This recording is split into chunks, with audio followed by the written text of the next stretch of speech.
हरि हरि ओम ओम, हरि हरि ओम ओम, हरि हरि ओम हरि ओम। हरि हरि ओम ओम, हरि हरि ओम ओम, हरि हरि ओम हरि ओम।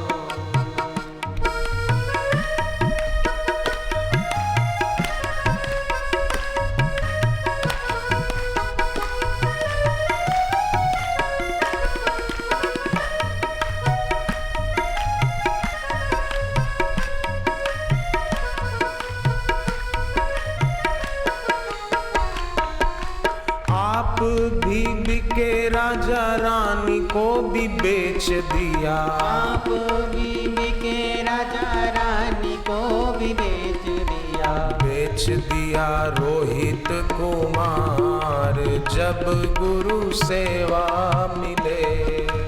बेच दिया रोहित कुमार, जब गुरु सेवा मिले।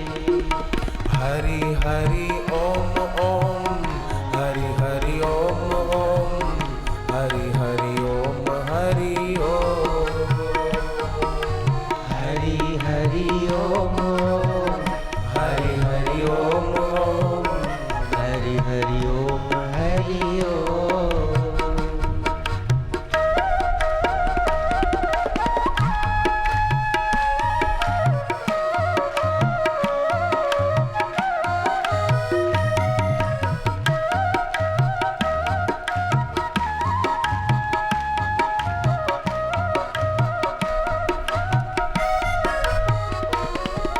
सेवा करी थी भिलनी भक्त ने।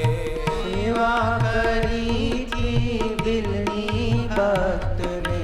राम जी पहुँच गए द्वार, जब गुरु सेवा मिले। राम जी पहुँच गए द्वार, जब गुरु सेवा मिले। सेवा करी थी मीराबाई ने। सेवा करी थी मीराबाई ने। लोक लाज दीनी उतार, जब गुरु सेवा मिले। लोक लाज दीनी उतार, जब गुरु सेवा मिले। हरि हरि ओम ओम, हरि हरि ओम ओम, हरि हरि ओम हरि ओम। हरि हरि ओम ओम, हरि हरि ओम ओम, हरि हरि ओम हरि ओम।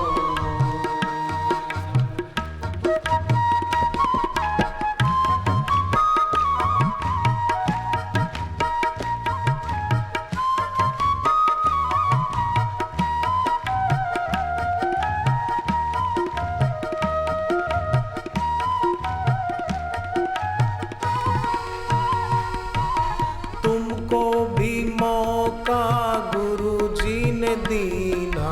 तुमको भी मौका गुरु जी ने दीना। हमको भी मौका गुरु जी ने दीना। हमको भी मौका गुरु जी ने दीना। हो जाए भव से पार, जब गुरु सेवा मिले। हो जाए भव से पार, जब गुरु सेवा मिले। हरि हरि ओम, हरि हरि ओम ओम, हरि हरि ओम हरि ओम। हरि हरि ओम ओम, हरि हरि ओम ओम, हरि हरि ओम हरि ओम। राम राम ओम ओम, राम राम ओम ओम, राम राम ओम राम ओम।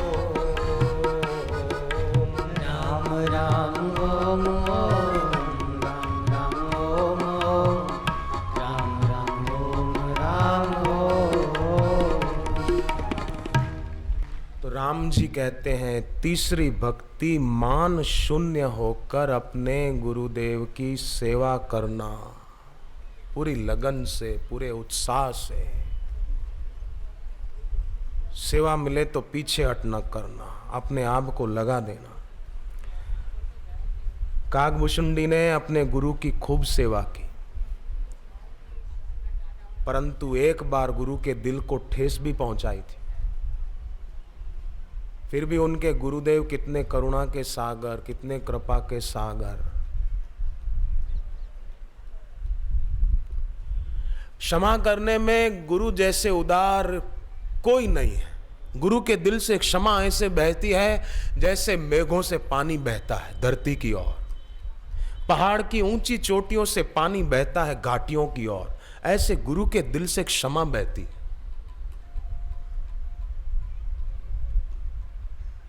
गुरु नाम दान देते हैं, गुरु भक्ति दान देते हैं, गुरु ज्ञान दान देते हैं और गुरु क्षमा दान भी देते हैं। देव गुरु बृहस्पति जी के शिष्य चंद्रदेव ने अपराध किया था, गुरु पत्नी के प्रति गलत नजर की थी, पर फिर भी गुरु की उदारता देखो, बृहस्पति जी ने चंद्रदेव को माफी भी दे दी।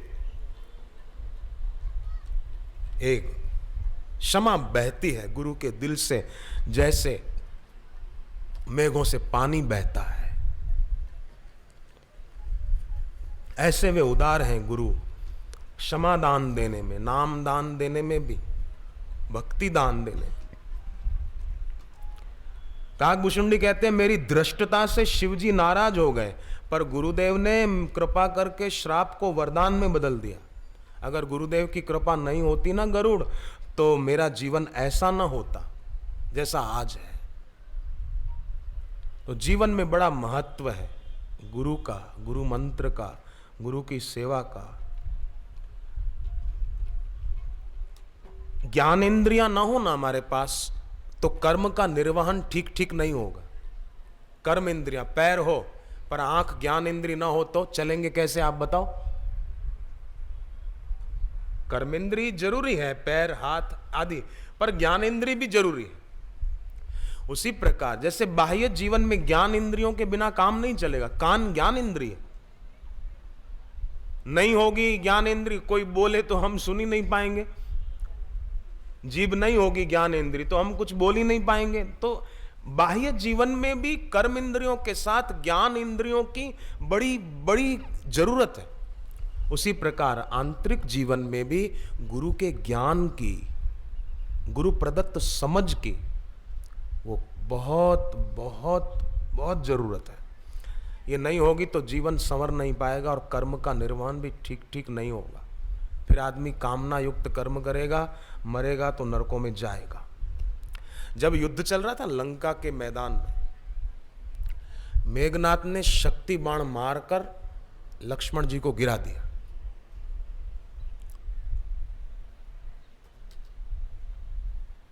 ये प्रसंग आप जानते हैं। फिर उसके बाद आपको पता है कि हनुमान जी बूटी लेकर आए थे। बाद में राम जी ने लक्ष्मण जी को पूछा कि लक्ष्मण एक बात बताओगे, ये जो मेघनाथ के द्वारा तुम मूर्छित हो गए तो इस प्रसंग से तुमने क्या शिक्षा ली, बताओ क्या अर्थ लिया तुमने इस प्रसंग से। लक्ष्मण जी कहते हैं कि प्रभु मेघनाथ को मारना कोई आसान काम नहीं था। आपकी गोद में अगर मैं नहीं पहुंचता ना तो मेघनाथ को मार भी नहीं पाता। पहले गया था मारने के लिए, परंतु उसने मेरे को बेहोश कर दिया।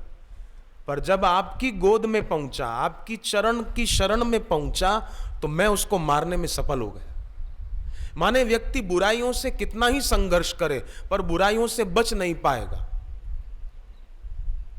गुरु की गोद में पहुंच जाए भीतर से, दिल से, तो जिन बुराइयों के द्वारा साधक पराजित हो रहा था उन्हीं बुराइयों को पराजित करने में सफल हो जाएगा। जैसे लक्ष्मण जी पहली बार मेघनाथ को मारने के लिए गए तो लिखा है लक्ष्मण चले क्रुद्ध होई, बाण सरासर हाथ, क्रोधित होकर चले धनुष बाण हाथ में लेकर।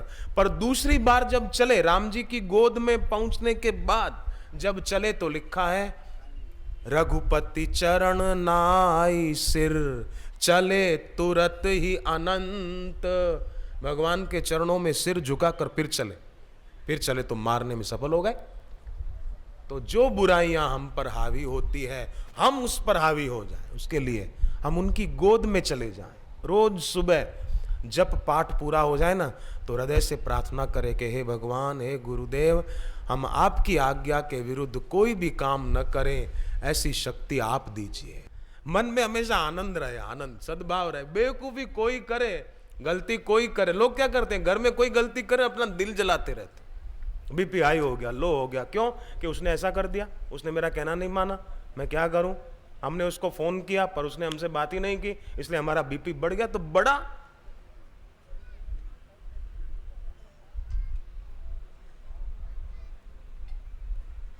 जीवन निरर्थक जाने न पाए। तो बहिरंग जीवन में ज्ञान इंद्रियों का महत्व है, आंतरिक जीवन में ज्ञान का महत्व है। ज्ञान, और ज्ञान गुरु से मिलेगा। बिन गुरु होई कि ज्ञान, गुरु से ज्ञान भी मिले, गुरु से नामदान भी मिले, कितना अच्छा।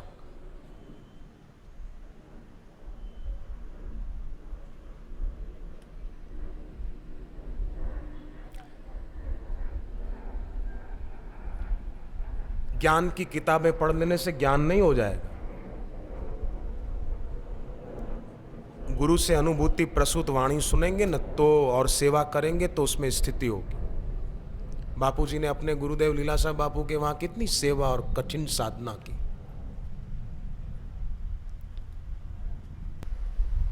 उस जटायु के पंख तो रावण ने काट दिए थे, पर हम जटायु की तरह बुराई को मिटाने के लिए कदम आगे रखेंगे तो भगवान और गुरु की कृपा से हमारे नए पंख फूटने लगेंगे। माने उनका बल हमको मिलेगा। सर्वभूत हिते रता, जो दूसरों के हित में रत रहता है ना, भगवान भी सबके हित में रत रहते हैं। तो कोई व्यक्ति सेवा के द्वारा दूसरों के हित में रत रहेगा तो भगवान की शक्ति के साथ उसकी एकता हो जाएगी, वो आदमी बहुत ऊंचा उठेगा। तो ये थोड़ी सेवा अगर कर ली जाए तो कितना अच्छा हो। आपके घर पे सत्संग की कैसेट पड़ी है बापूजी की, आपने सुन ली है, अब वो पड़ी है, तो आप किसी और को मौका दो कि भैया ये सुनो, तुम ये सत्संग बापूजी का सुनो, तुमको बड़ा लाभ होगा। ये सेवा। सूरत शहर के साधक क्या करते हैं? सूरत शहर के साधक रेलवे स्टेशन पर साधकों के घरों से ऋषि प्रसाद पुराने अंक एकत्रित करके रेलवे में, ट्रेन में आने जाने वाले यात्रियों को बांटते हैं कि पढ़ो, ये पढ़ो। यात्री सिर आंखों पर लगाते हैं ऋषि प्रसाद, पढ़ते हैं, बड़े खुश होते हैं कि अरे अच्छा हुआ, हम तो बापूजी को टीवी पर सुनते हैं, ये उन्हीं का आश्रम का अंक मैगजीन है। हाँ, बड़े खुश होकर ले जाते। और सेवा करने वालों को आनंद आता है कि हमने तो पुराने अंक पढ़ लिए थे, घर में पढ़े थे, तो अब चलो हमारे द्वारा ये औरों तक पहुंचने की सेवा हो जाए। तो मेरा कहने का अभिप्राय ये नहीं कि आप लोग भी अगर घर में पढ़े हैं तो बांटने लगो। मैं बता रहा हूं कि ऐसे भी सेवक होते हैं। सेवक, जिसको सेवा करनी है ना, वो सेवा खोज लेगा और अपना हृदय शुद्ध करके साधना की ऊंचाइयों पे पहुंचेगा। और सूरत में देखो, एक साल में 3 शिविरें, कार्यक्रम होते हैं। अभी दिसंबर में फिर होगा।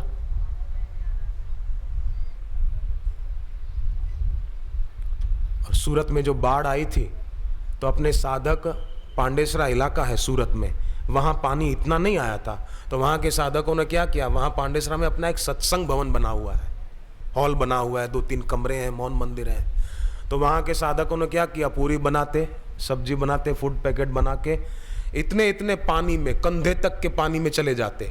लोग ऊपर से बाल्टी रस्सी में बांध कर डालते, उसमें वो फूड पैकेट डालते, वो खींचते। फिर लोग बोलते पानी नहीं, तो वो फिर और भी सेवाभावी संस्थाएं थी, पर अपने साधक भी सेवा खूब कर रहे थे। पानी के पाउच लेकर जाते, कंधे जितने पानी में, फिर बाल्टियों में डालते, वो खींचते।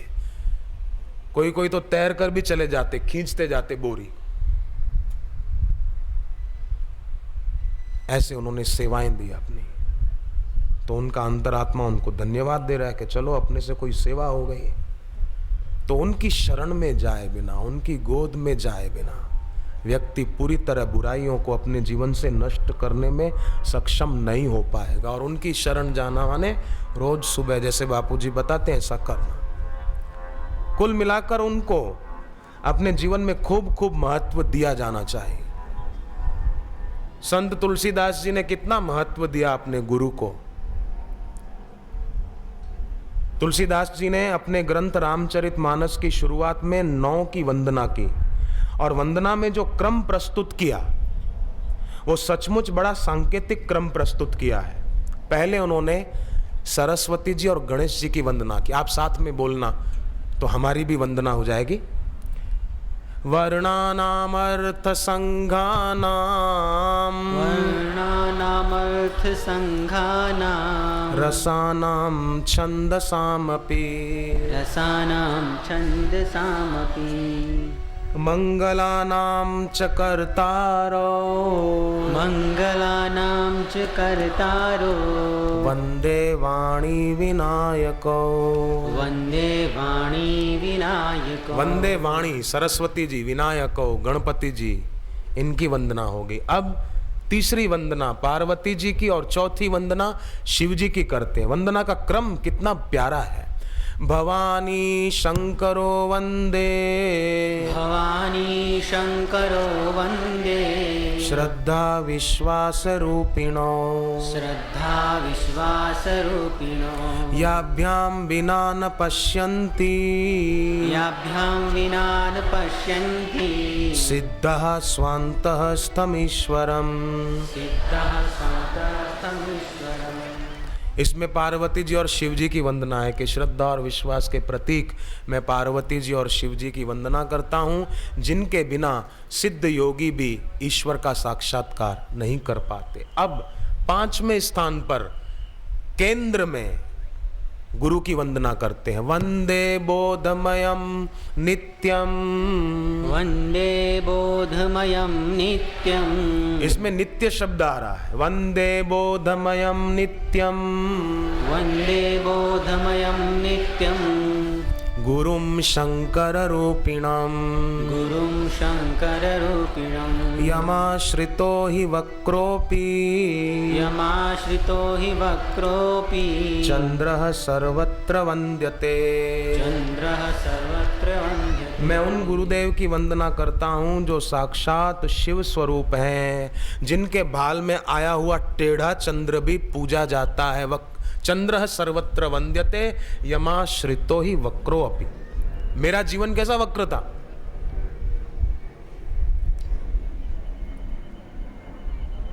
पर गुरु की शरण में आने से लाभ भी तो हुआ। तो 5वें स्थान पर गुरु की वंदना की है। अब फिर 4 आगे, 4 इस तरफ 4 इस तरफ, बीच में गुरु। जैसे विशिष्ट व्यक्ति को बीच में बिठाया जाता है और चारों तरफ बैठते हैं लोग उनको घेर कर, ऐसे ही तुलसीदास जी ने केंद्र में गुरु को बिठाया। इधर पहले वंदना के क्रम में गणेश जी, सरस्वती जी, पार्वती जी, शिव जी 4, 5वें स्थान पर गुरु। अब 6ठे और 7वें स्थान पर वे बिठाते हैं वाल्मीकि जी को 6ठे स्थान पर, और 7वें स्थान पर हनुमान जी को बिठाते हैं। बड़े सुंदर शब्दों में वे वाल्मीकि जी की और हनुमान जी की स्तुति वंदना करते हैं। सीताराम गुणग्राम सीताराम गुणग्राम पुण्यारण्य विहारिणो पुण्यारण्य विहारिणो वंदे विशुद्ध विज्ञानो वन्दे विशुद्ध विज्ञानो कवीश्वर कपीश्वरो कवीश्वर कपीश्वरो कवीश्वर वाल्मीकि जी, कपीश्वरो हनुमान जी। कवियों में श्रेष्ठ वाल्मीकि, कपि श्रेष्ठ हनुमान जी। 7 हो गए। 8वें स्थान पर सीता जी की वंदना की। सीता जी की वंदना करते हुए तुलसीदास जी कहते हैं उद्भव स्थिति संहार उद्भव स्थिति संहार कारिणी क्लेश हारिणी हारिणी क्लेशहारिणी सर्वश्रेयस्करी सीता, सर्वश्रेयस्करी सीता, न तो हम राम वल्लभाम। न तो हम राम वल्लभा। फिर आखिरी में राम जी की वंदना की। इस प्रकार 9 की तो इसमें बीच में गुरु को बिठा दिया है। तुलसीदास जी ने संकेत किया है कि सभी की कृपा, चाहे गणेश जी हो, सरस्वती जी, शिव जी, पार्वती जी, हनुमान जी, सीता माता, भगवान राम, इन सभी की कृपा अपने गुरुदेव के केंद्र में होने से प्राप्त होगी। जो अपने जीवन में केंद्र में गुरु को स्थापित करेगा। और यह बात कर्मकांड में आती है। अगर कोई पंडित बैठे होंगे यहाँ, ब्राह्मण, कर्मकांडी कोई ब्राह्मण बैठे होंगे तो उनको पता होगा कि कर्मकांड किया जाता है तो उसमें पहले गुरु की पूजा की जाती है, उसके बाद। नहीं तो गुरु की पूजा किए बिना, वंदना किए बिना और देवी देवताओं की करो तो वो कर्मकांड सफल नहीं होता, उसका पूरा फल नहीं मिलता। पहले गुरु की करो।